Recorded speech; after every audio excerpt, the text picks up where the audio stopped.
1 kilo 135 നമ്മൾ എങ്ങനെ കൊടുക്കും? 2 കിലോ കോഴിയായപ്പോൾ തന്നെ 270 രൂപ ആയില്ലേ? ഇതൊരു പാവപ്പെട്ട ഒരാൾക്കാർക്ക് വാങ്ങാൻ പറ്റുമോ? ഒരു നേരം കറിക്കെങ്കിലും കിട്ടണ്ടേ ഇത്? ക്രിസ്മസ് ആയതുകൊണ്ടായിരിക്കാം വില കയറി പോകുന്നത്. വളരെ ബുദ്ധിമുട്ടാണ്, കച്ചവടത്തിൽ അത് നല്ല രീതിയിൽ ബാധിക്കുന്നുണ്ട്. ക്രിസ്മസ് കാലത്ത് പതിവ് പോലെ ചിക്കൻ വില കുതിക്കുകയാണ്. പൊതുവിപണിയിൽ കഴിഞ്ഞ ആഴ്ച ഇറച്ചിക്കോഴി കിലോ 92 രൂപയായിരുന്നു. ഇപ്പോൾ 134 രൂപയിലെത്തി. ഈ സമയം സർക്കാർ സ്ഥാപനമായ കെപ്കോ എന്താണ് ചെയ്യേണ്ടത്? സംസ്ഥാനത്തെ ചിക്കൻ വില പിടിച്ചു നിർത്താനുള്ള സർക്കാരിൻ്റെ ഇടപെടലാണ് കെപ്കോ. ആ കെപ്കോ ചിക്കൻ്റെ വില കുറഞ്ഞാലും നിശ്ചയിച്ച വില കുറയ്ക്കാറില്ല. ഈ ക്രിസ്മസ് കാലത്ത് കെപ്കോ ചെയ്തത് എന്താണെന്നോ?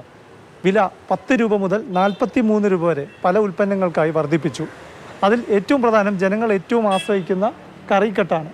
കറിക്കട്ടിന് 220 രൂപയായിരുന്നു കിലോ, അത് 240 രൂപയാക്കി. പൊതുവിപണിയിലെ ചിക്കൻ വിലക്കയറ്റത്തിന് സർക്കാർ തന്നെ ഇവിടെ മുൻകൈ എടുക്കുകയാണ്. ക്രിസ്മസ് കാലത്ത് കെപ്കോ തന്നെ ചിക്കന് വില കൂട്ടി പൊതുവിപണിക്ക് പ്രോത്സാഹനം നൽകുമ്പോൾ പിന്നെന്തു പറയണം? ഏറ്റവും വില കുറവുള്ള ജനതാ ചിക്കന് പോലും 10 രൂപ കൂട്ടി. ജനകീയ ഇനമായ കറിക്കട്ട് ചിക്കന് കിലോ 21 രൂപയാണ് കൂട്ടിയത്.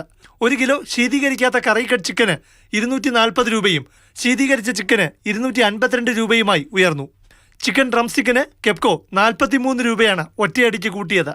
വില കിലോ 360 രൂപയും 378 രൂപയുമായി. ലിവറിന് 6 രൂപ വ്യത്യാസമുണ്ട്, ഒരു പാക്കറ്റിന് 3 രൂപ. ചിക്കൻ വിലക്കയറ്റത്തിന് തടയിടേണ്ട സർക്കാർ തന്നെ വില കൂട്ടുന്നതിൽ ജനം രോഷമടക്കുന്നില്ല. ഈ ഗവൺമെന്റ് കയറിയ ശേഷം ഞങ്ങൾക്ക് ഒരു സാധനത്തിനും ഒരു വില കുറവുമില്ല. വില നോക്കിയിട്ട് കാര്യമില്ലല്ലോ, നമുക്ക് സാധനങ്ങൾ ആവശ്യമുള്ളതല്ലേ, അത്രയേ ഉള്ളൂ. സാധനങ്ങൾ ആവശ്യക്കാർക്ക് നമുക്ക് സാധനം വാങ്ങിച്ചേ പറ്റുള്ളൂ. കർഷകരെ സപ്പോർട്ട് ചെയ്യുന്നത് ഇപ്പോൾ നല്ല രീതിയിൽ കുറഞ്ഞു വരികയാണ്. എന്തുകൊണ്ട് കെപ്കോ വില കൂട്ടിയെന്ന ചോദ്യത്തിന് മന്ത്രി ജെ ചിഞ്ചുറാണിയുടെ ഓഫീസിന്റെ വിശദീകരണമാണ് രസകരം. വില കൂട്ടിയിട്ടില്ല, ഏകീകരിക്കുക മാത്രമാണ് ചെയ്തത്.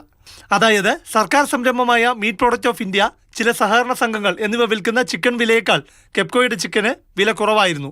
വില വർദ്ധിപ്പിച്ച് ഇപ്പോൾ തുല്യമാക്കിയെന്നാണ് ജനദ്രോഹത്തിനുള്ള സർക്കാർ ന്യായീകരണം. ക്യാമറമാൻ അനൂപിനൊപ്പം പ്രശാന്ത് കൃഷ്ണ, മാതൃഭൂമി ന്യൂസ്, തിരുവനന്തപുരം.